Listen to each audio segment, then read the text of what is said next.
Today we're using balloons to talk about semen analysis results to help you get pregnant faster. That's right, you probably maybe are considering a semen analysis, or maybe you've already had one and you're not sure what everything means.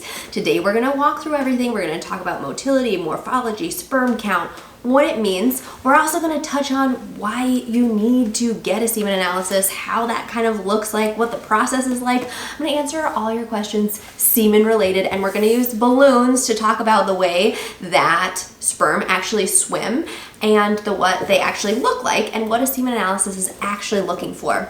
I'm Dr. Patty Haebe. I'm the Senior Medical Advisor at Premom, and a lot of what we do here at Premom on this channel is we focus on fertility education. We want you to be able to get pregnant easily and naturally. So that's why we have the free app that you can download. It's called the Premom app, and you can utilize the ovulation test to track your LH peak, find when your fertile window is, time intercourse correctly, and you can stick around here for more fertility tips and tricks.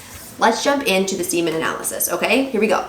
Okay, so for starters, we are going to start talking about motility. That is how the sperm move, okay? So really, let's do a quick little anatomy of the sperm lesson. So we have the sperm. It's more of an almond shape than a circle, but we're gonna go with this for today.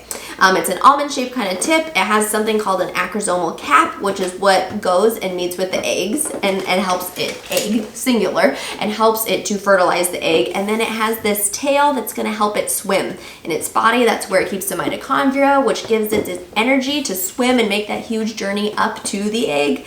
So motility, super important. For starters, we are talking about motility, or the way the sperm move. And this is done by a percentile, okay? What percentage of the sperm are moving in a straight, forward, and fast direction? That's what we're looking for.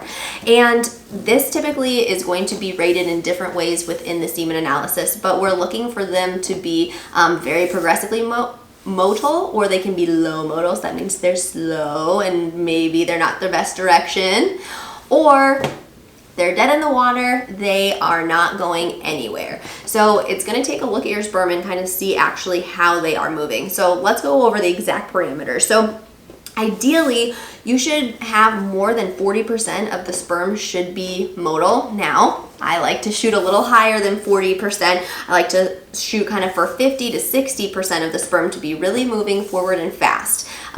If you got that going on, then it's good. Let's get into causes of potential motility issues. So this actually can come up on a semen analysis if you did not abstain for intercourse you abstained for too long before you got the semen analysis done. That actually can show a lower motility on the semen analysis. So that's why I have different recommendations for testing. And we'll talk about when to test and how often to test in just a minute. We'll get through motility, morphology, and count first. So that's motility. The good news about motility issues is these can be fixed. Typically, actually, a really good way to improve this is to focus on antioxidants, vitamins A, C, E, eating tons of just really fresh whole foods, fruits, veggies. Those can be really, really good to help improve that motility, and it can improve, so do not give up on that one.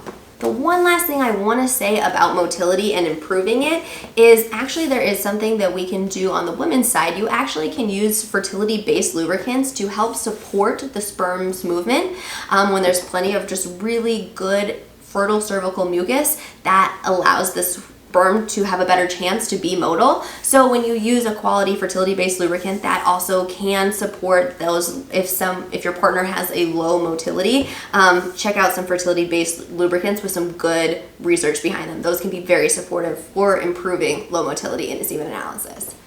All right, morphology. So we're back to this again. Again, we like our almond-shaped head with its little cap. It's got our mitochondria here to give it its power to move, and then it's got its tail. Now, when we're looking at morphology, we're looking at different shapes and sizes of sperm, which are an issue. So we're looking to have this is our prize winner sperm, but you can have some that are big, or maybe it's lopsided, it has kind of a funny, weird shape, or it even could have two heads or and only one tail. So this is kind of a good example of a morphology issue. These are sperm that just didn't quite fit the bill, and we really want this one beautiful sperm. So what's really wild is actually we're only looking for 4% of sperm to be normal, okay? Just 4%, that's it. Now, ideally, we'd like to see it a little higher, shoot for maybe 10% are looking normal. This is why the human body produces so much sperm because we only have 4% of those that are wonderfully, perfectly shaped and ready to swim. When they have two heads or a lopsided head, they can't really swim and move the way they should. Sometimes the tails can be crooked. It can cause issues. So morphology is the shape, and misshapen sperm is kind of the issue there. So morphology is a little bit harder to deal with than motility, but there's nothing that you can't do with that. Again, antioxidants, zinc, selenium, vitamins A, C, and E can be really, really helpful for supporting morphology. Also, there's some studies to support that abstaining from alcohol can actually improve your morphology levels on a semen analysis. Also, this is a weird one that a lot of men may be excited about, and ladies for that matter.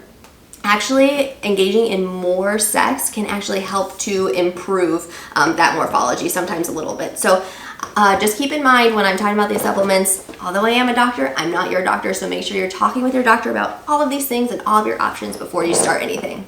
All right, lastly is count. It is the total number of all the sperm that are there, okay? It's gonna count up all the sperm and tell us how many are present. We're shooting for about 15 million sperm per ml is what we're looking for.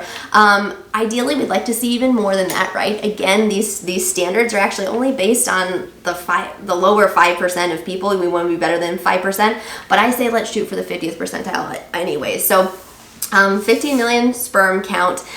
This also can be increased over time, and this one is a little tricky though. If this is low, your sperm count itself, the best thing you can do as far as sex goes is actually to have sex less often, to abstain, let the sperm build up a little bit, really focus it on those fertile days, and really focus on specifically when you see that LH peak. If you're logging using ovulation tests in the free Premom app, you might see that LH peak, and then you can kind of know when you need to exactly time intercourse and kind of do a bigger punch on that day instead of having sex for multiple days. If the count numbers are low, it's best to abstain just a little bit beforehand, maybe 2 or 3 days, just to make sure that those sperm numbers actually have a chance to build up before you actually need them to be there and fertilize that egg. Alrighty, so we have talked about motility, the way they move, morphology, the shape of them, and we've talked about the count, the number of sperm that are present in an ejaculate.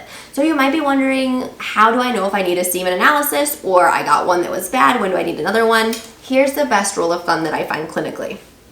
You want to do 2 semen analysis, only because you never know what can kind of be off in them. So I always recommend doing 2 semen analyses within 6 months of each other. The reason being, it just gives us a better snapshot of what's going on, especially if you have a semen analysis that comes back and it doesn't look so good. Go ahead and retest with your doctor in a couple months to see what's going on. It gives you some time to kind of take a look at things.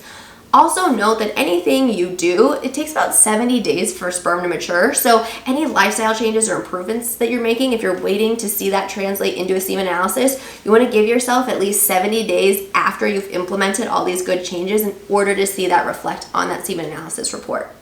So when to get a semen analysis, that's a really great question to start with. A lot of women, we take the brunt of the fertility guilt, but actually infertility is typically 30% female, 30% male, and 33, 33, 33, and 33%. We're not really sure why.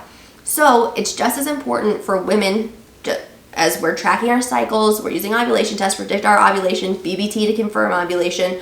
We also want to see men getting a semen analysis to see what is going on. So if you've been trying to conceive for 6 to 12 months and really aren't having success yet, but you're ovulating, you're seeing your BBT rise, it's a great idea to go ahead and have your partner go ahead and get a semen analysis. It's a really, really simple test. Their doctor is able to order it for them. They can go directly to the lab testing center and do it. They can even do a test at home. And I'll give you a little tip. If you do end up doing a semen analysis at home, you can ejaculate into the cup at home and then tuck it into your waistband, because sperm want to be at body temperature, right? Or just a little bit lower than that. We want to keep it as close to your body as possible. Drive it over to the lab within 30 to 60 minutes, because a semen analysis result does need to be done in the lab that day, immediately within a couple hours of that ejaculation. So ideally as close to an hour afterwards, you want it to be tested. So that's kind of my tip, especially if you're uncomfortable being in a facility and having to leave a sample. It's not a big deal, it's just right into a cup. So that's just some kind of simple tips and tricks for people that are trying to conceive and kind of wondering where the male factor fertility piece comes in. So I hope that this kind of cleared things up for you as far as a semen analysis report go. Again, there's other parameters on there, but those are the biggies, and there are things that we can do about them. So good for you for being proactive and looking into these things. I'm a big fan of more information is more information, and then we can roll with it as we will. So feel free to download the Premom app, meet us over there. We have a community. You can ask questions to anybody that's in there. Also, you can go ahead and ask any questions that you have to our experts, and ask an expert in the Premom app. It's a team of nurses and doctors answering questions for you. So if you have anything, you're supported there. Jump on over. Hope you guys learned a lot today. You gotta love the balloons as the semen. So hope you guys have fun, learned a lot. And whenever you're looking at a semen analysis report, when you're looking at motility or morphology, just think of these balloons. It's gonna break it down, make it a lot less scary. There's a lot we can do. So wishing you all the best on your fertility journey.